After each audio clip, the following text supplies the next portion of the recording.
Good morning. This is Faith in Our Hometown, brought to you as a community service and sponsored by Mercy Hospital, Joplin. And now, here's your host, Father Jay Friedel.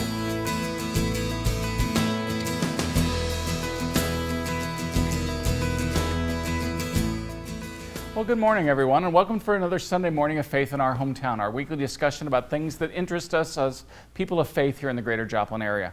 I'm amazed and just edified that you join us and give us some of your Sunday morning to spend together for us talking about some things that interest us.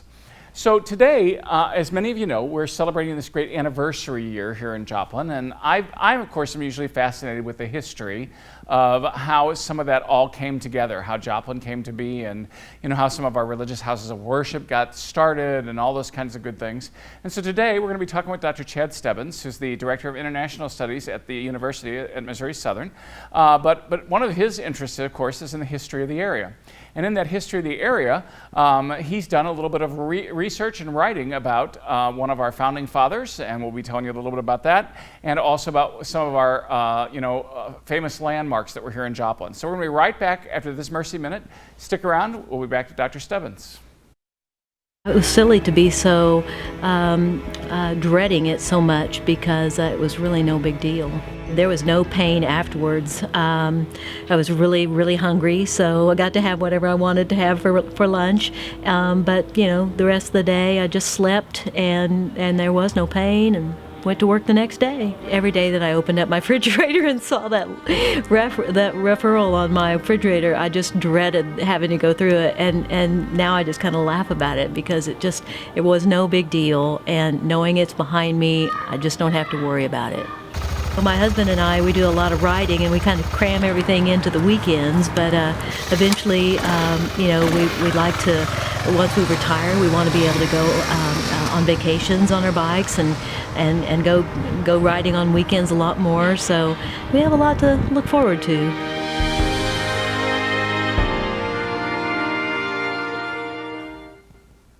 Well, again, I thank you for joining us for another Sunday morning here at Faith in Our Hometown. My guest this morning, Dr. Chad Stebbins. Chad, thank you for joining us today. So tell our viewers who may not know you a little bit about yourself and your interest in history and how you got started writing about things Joplin. Okay, thank you, Father Jay. I grew up in Joplin, since the age of 9, and became a journalist, worked for the Joplin Globe for a while, advised the student newspaper, The Chart, at Missouri Southern for 15 years, taught journalism there, later became the director of the Institute of International Studies, but I've always maintained this interest in Joplin's history, and what a rich and fascinating history Joplin has had. Oh, yeah, I think it is fascinating when I read it, and then you think this rough and tumble mining town, but they had so many other interests, and some of those founding fathers and mothers of Joplin had that interest to see it grow and become more than just that rough and tumble mining town. Well, exactly, and in 2 years, Joplin will be celebrating its 150th anniversary, and I'm on a committee that is helping to plan some of those events, and as I said, I've just always had this fascination with Joplin's history, and about 5 years ago I started thinking, well, I've got some spare time on my hand in the evenings and weekends. What could I do to lend some support to Joplin's history? And the idea occurred to me, a book on the Connor Hotel. Yeah. And at first I thought, well, is there enough material for a book that for a hotel that doesn't even exist anymore? Right. Because the Connor was torn down in 1978, and in fact that's the last chapter of my book, the rather sudden and tragic ending to the hotel. But the more I researched, the more I discovered it was more than enough material for a book on the Connor Hotel, which came out in February of this year, published by the History Press. I'm going to hold it up here for everybody just so they can see it. Well, that's the one on Tom Connor. Right. The one on the Connor Hotel. The other one is the Connor Hotel. Yeah, mm-hmm. Yeah, so we're going to talk a little about Tom Connor right now. Mm-hmm. I will tell you, my tie-in with Thomas Connor was when I first came to St. Peter's 15 years ago. I noticed on our big Stations of the Cross, okay, on the bottom of each of them it says, in memory of TOHS. Connor. Okay, so he was instrumental in giving a donation to St. Peter's at that point in time, and it was a rather sizable donation. He was a very successful businessman, and in that he helped St. Peter's get built And now, of course, it's been a long time piece of old downtown Joplin. But that's why I had to do some research to find out who was this Thomas Connor, who was this man. And again, that's stenciled on all of our big stations of the cross on the inside of the church in memory of Thomas Connor. So, yeah. Well, let me tell you a little bit more about Mr. Connor. You know a little bit, but Yeah. let me fill in some of the Well, that's why you're here. Okay. It's good. Fill me in. Educate me. He was born in Ireland in 1847, and he moved with his family to Ohio when he was 4 because of the great potato famine. Irish families were Right. immigrating to the United States. They settled in Tiffin, Ohio, and not long after they arrived, Tom's father passed away, leaving the mother to raise Tom, 2 brothers and a sister. And she did quite well. And when he was 14, he developed a case of wanderlust. And this was when the Civil War was breaking out, 1861. Okay. And he tried to enlist. There was a group called the Seneca Sharpshooters from his hometown of Tiffin, Ohio. They turned him down. He was only 14. But he was determined anyway, and he still managed to join the Army, the 8th Ohio Volunteer Infantry, as a newsboy, meaning he would secure newspapers and sell them to the soldiers on the front lines. Wow. And as such, he witnessed many of the major battles of the Civil War, Antietam and Gettysburg, for example. After about 2 years, he had seen enough of the carnage and the fighting and the death and destruction and decided to go back home to Tiffin. And his mother breathed a great sigh of relief. At last, Thomas is home. He's out of danger now. Yeah. He'll be here forever. He'll find a job. He'll settle down. And it was just a month or 2 later that he'd had enough of Tiffin and decided to venture out again. And he kind of wandered around the U.S. He went to Denver, he went to Utah, spent some time in Montana, taking odd jobs, kind of seeking to find his fortune. And he ended up in Seneca, Missouri, and then around 1871, Joplin. And he drove a freight line in Joplin. You're not going to want to hear this, but he opened a saloon. Well, on East Broadway. I have been known to be in a saloon or two in my day, but it's strictly for observation purposes. Exactly. Well, this was the Senate Saloon, and he tried that for a few years and still wasn't quite satisfied with his lot in life. And he and his wife, Melissa, they would take long drives around the countryside, and he developed a knack for knowing which tracts of land contained rich deposits of lead and zinc underneath. Wow. I don't know how he did it, but he could point to a spot and say, there's lead and zinc there, and he would go and buy that acreage. And soon he owned about 6,000 acres of the richest mining land in southwest Missouri and also around the Galena, Kansas area. And by the time he was 31, in 1878, he was a millionaire, reportedly making $10,000 a week. Wow. That was a lot That's of a lot money. of money then. It is now, Yeah. especially Yeah. then. He and his wife didn't have any children, and the tragic story is that his wife became insane, and he had to commit her to an insane asylum in St. Louis. He visited her quite often, saw that she had the best possible room, the best possible care. They did allow her out on occasion to take shopping trips into St. Louis. But I think in all, he was a lonely man. As I mentioned, didn't have children, needed someone to spend his fortune on, and so he started becoming a benefactor both to Joplin and his hometown of Tiffin, Ohio. He gave $20,000 to St. Peter's early in the 20th century. He gave $5,000 each to 3 black churches in the community. He gave $10,000 to create a home for minors who had become disabled and ill. Gave $10,000 to the children's home. Gave money to St. John's Hospital. Right. In Tiffin, he gave $20,000 to help build St. Mary's Church. In Tiffin. Yeah. And so, really, we were lucky. Joplin was lucky that he left Tiffin and settled here. Right. Well, it's interesting to me, in hearing that story in terms of those things. Of course, now my brain is going, which one of the hospitals in St. Louis? Because I'm from up there. I mean, these stories and the lives, we so often forget that we stand on the shoulders of all those people who went before us. And I look at that kind of a history and that kind of a desire to be a benefactor. In that regard, where just somebody says, God's blessed me in effect, and I'm going to share what I've made, my prosperity, with all these other places. And so he was, again, one of the major donors for the building of St. Peter's, and obviously some of the other churches in town, which is amazing. He also helped quite a few miners in the Joplin area. There was a term called grub staking. He grub staked other miners, meaning that he would supply them with their equipment, picks, axes, shovels, and then if they struck it rich, he would get 10% or so of their money. And so a lot of these miners couldn't have started without his help, without his assistance. Yeah, interesting.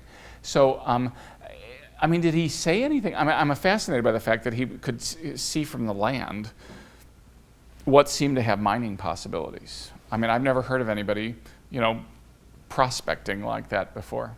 So, did he explain, or did he keep that a secret as to how he could do it? I think he kept it a secret, obviously, and at the same time, the city of Joplin was creating other millionaires. He wasn't the only one. Right. In fact, most of the state, I think, was coming to Joplin. Joplin was a boom town of just staggering proportions, growing from a population of 9,000 in 1890 to 26,000 by 1900. Joplin was the fourth largest city in the state of Missouri, behind Kansas City, St. Louis, and St. Joe. Yeah, amazing. And so this kind of generosity, I'm guessing he was a fairly popular figure here in the Joplin area. There's a story. Joplin had a famous composer, Percy Wenrich, that composed on Moonlight Bay, Put on Your Old Gray Bonnet, several ragtime pieces. When Percy was a boy, Tom asked him to sing a song for him, and Percy obliged, and Tom went out and bought him a new bicycle. And he just, was that kind of person. I wish we could have met him. Yeah. I think we would have been quite impressed, and maybe we would have benefited too from his generosity. Well, I know I still pray for him, because I always pray for all of our benefactors and all those kinds of folks, and the people who made it possible for us in St. Peter's today to have such a beautiful building to pray in and to be there. And again, like I say, his name is on every one of those 14 stations of the cross. It's just stenciled at the bottom, kind of humbly, but people will regularly ask, who is Thomas Connor? So trust me, in terms of reading the book, I will be able to give them a much more educated and better answer. I could just basically say he was one of the founding fathers of the city and was very generous to St. Peter's, at its building, but getting to know a little bit more about him and to hear in the whole story makes it a whole lot more fun. He lived at the Joplin Hotel, which was at the northwest corner of 4th and Main. As I mentioned, he was a somewhat lonely man. There was a 9-year-old girl, Agnes from the convent, who he sometimes encountered on his walks. And he was kind of becoming ill at this point toward the end of his life, and she would bring him milk from the convent cow. And he soon decided he wanted to adopt 9-year-old Agnes. Oh, there you go. And he did, and she became almost a millionaire as one of his heirs. Interesting. Well, we're talking with Chad Stebbins from the university about some of his interest in history and our Joplin history, talking about Tom Connor, one of the early Joplin businessmen and benefactors. And we're going to be right back after a quick break, so don't go away. Get that coffee warmed up and get your chair back, because we're going to talk a little bit about the Connor Hotel during our next section. You're watching Faith in Our Hometown on KSN TV, brought to you as a community service and sponsored by Mercy Hospital, Joplin.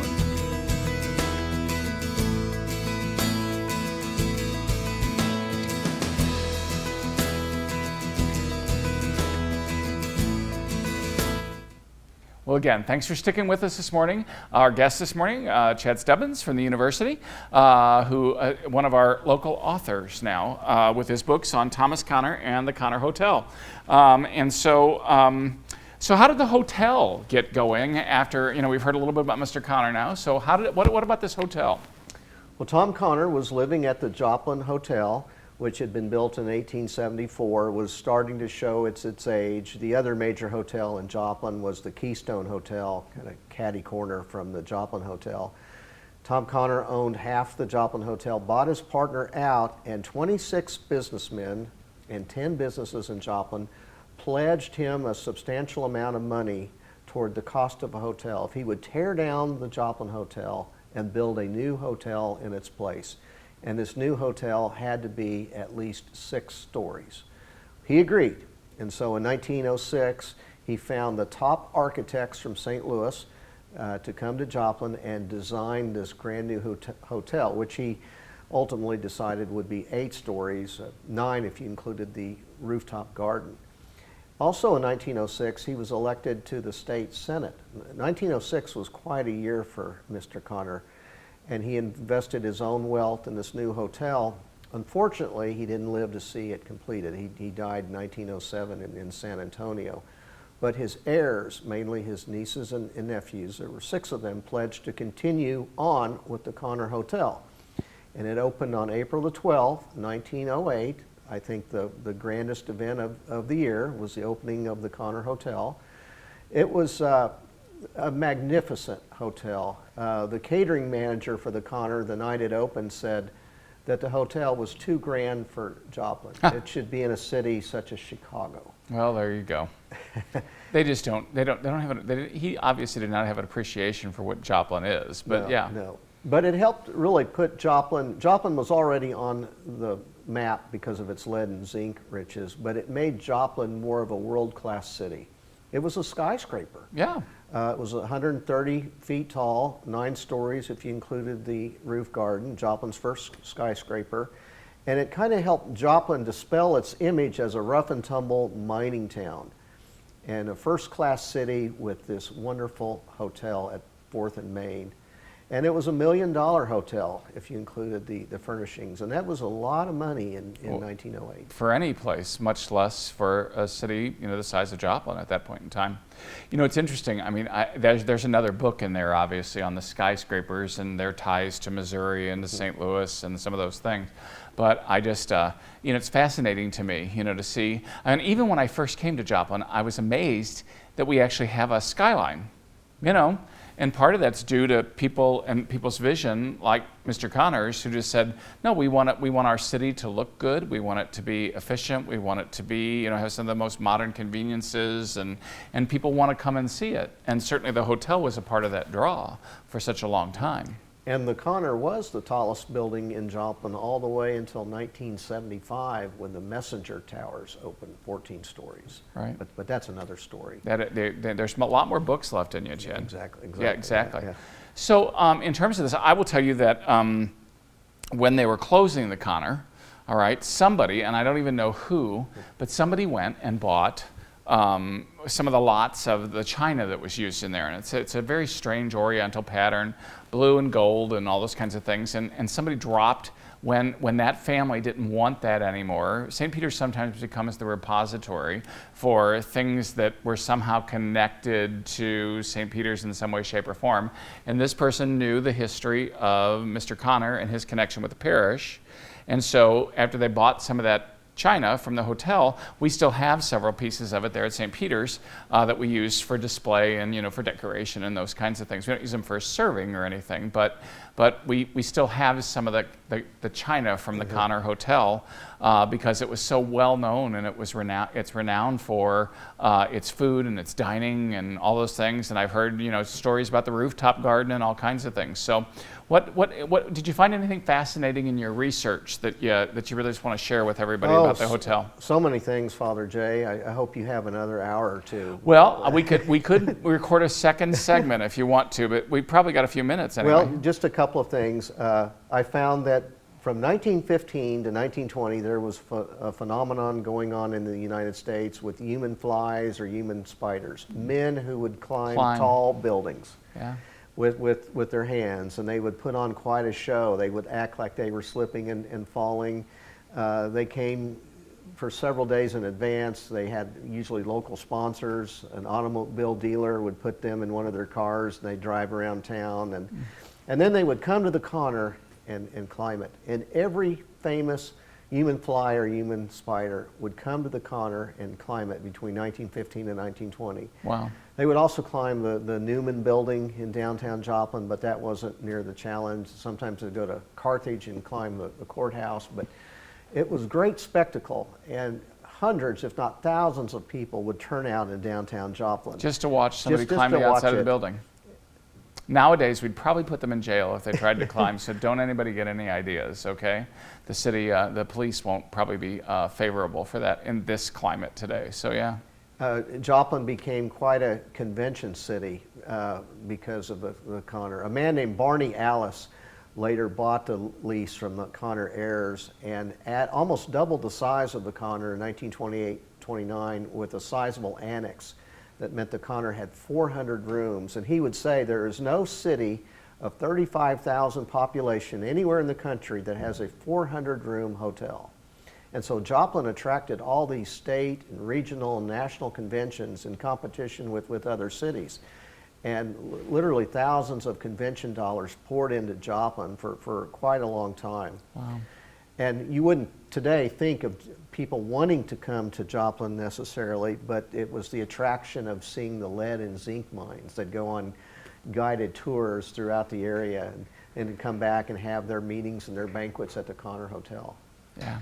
You know, it's amazing to me, like when I travel other places in the country, you know, like, and I do like, you know, geology and mineral, you know, exhibits and things like that. But there are pieces from, you know, our four states mining region that are all over the world as examples of, you know, semi-precious stones, precious stone that were taken out of the ground right here in Jasper County, that are all over the world in museums because of the beauty and the mineral deposits that were here. In fact, I've seen some of those gems and stones at the Natural History Museum at the Smithsonian in Washington, D.C. Right. There's some at the Smithsonian. There's some at the National Geological Museum out in Colorado, in Leadville. I mean, of all places. I mean, you really got to travel to get to it. But I mean, but those are just fascinating to me.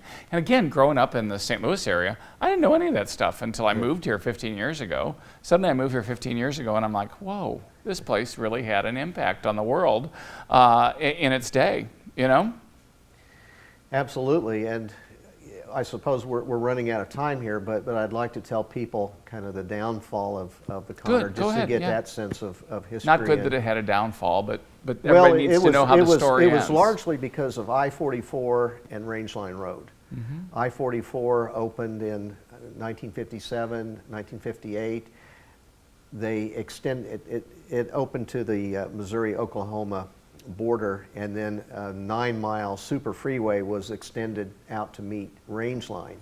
And back in those days, Rangeline was a 2-lane country road. Well, which is what it sounds like, Rangeline. Yeah. Yeah, not a very descriptive name. Right. But that's where the motels started being built because of the easy access to I-44. And Mickey Mantle was one of the first to build a motel, his Holiday Inn, in 1957, where Lowe's now stands at 24th and Rangeline. And then other motels followed. And they had all the amenities that families wanted. You'd been driving on I-44, the kids wanted a swimming pool. Right. The parents wanted to be able to park right next to the room. Well, you couldn't get that at the Conner Hotel. Right, not a downtown area like that, yeah. And so that kind of slowly spelled the demise of the Conner. Well, especially with 400 rooms. Yeah. I mean, that's a lot to maintain and keep up. I mean, you know, you got to have a pretty good cash flow to keep something that size alive. Yeah. And so in the mid-70s, the city of Joplin was wanting to build a new public library. They'd outgrown the old one at 9th and Wall, and they started looking for possible locations. And they had thought about 4th and Byers. There was a vacant lot there. It's still a vacant lot, but there was a water problem there. And so they kind of started looking at the Conner, which had fallen into disrepair. There was a pigeon problem. Pieces of the roof were actually falling off. They would have to put barricades up at 4th and Main. And so they decided, well, we could tear down this Conner, and that would be the end of our problem. and they were preparing the hotel for demolition in 1978 when it collapsed prematurely, trapping 3 men inside. And so really for 5 days in 1978, Joplin was the focus of the nation's attention as rescue efforts intensified to find these three Find the missing three that were workers. trapped, yeah. Interesting. And again, I look at that building, and I think Joplin's did an admirable job of trying to save some of its historic buildings and repurpose them and try to turn them into something else that we can still save as a part of our history. Fortunately, places like St. Peter's, we just don't let go of anything. We still got the building, and you can build something different. But when it's such a piece of history like that, like this building was for so long downtown, it's a shame that it's not there anymore. Well, there is a lot of wailing and gnashing of teeth today that the building was torn down back in the 70s, but there really wasn't a viable solution back then. And the city wanted to put the library there, and if the city had wanted to save the Conner, I suppose maybe it could have been saved, but as you mentioned, it was almost too large to save. Right. When they added the annex, that gave a total of 400 rooms. And what do you do with a facility that huge? The Conner had 5 restaurants. Can you believe that? Amazing. Yeah, there's nothing, Joplin has seen nothing like it and probably never will again. Yeah. My guest this morning, Chad Stebbins from the university, talking about his books, and they're available on Amazon, by the way. And so Dr. Chad Stebbins talking a little bit about the Conner Hotel and Thomas Conner himself. We're going to be right back after this Mercy Minute. Don't go away. Blessings and greetings of mercy to you. My name is Nichols. I am a Sister of Mercy and currently the leader of Heritage and Spirituality at Mercy International Association. I love the fact that sisters throughout time have gone where they have been called to go, and they have often picked up ministries that they never intended to pick up. 25 years ago, there were 22,000 Sisters of Mercy globally. Today we're down to about 6,200 with Sister Rock and some of the others. But despite the fact there are 6,500 or 6,200 sisters left, there is an amazing number of women and men of mercy who are working alongside us, and that continues to expand and expand, and for me that is incredibly exciting. So as far as National Catholic Sisters Week, I really look at the legacy that they have passed on and the fact that so many women, men, young people are living mercy today. That really is for me what's significant. Well, again, thanks for joining us for another Sunday morning on Faith in Our Hometown. Again, in 2 years, we're going to be celebrating Joplin's 150th anniversary. Our city is full of so much history, so many stories, and plenty of characters, too, when you get to start digging into that history. But today was a fun show for me because talking about that history with Mr. Conner and all the things that he did and all those pieces that we still have of him left at St. Peter's, it's just kind of a fun way to kind of bring history and to see how it still connects to our future.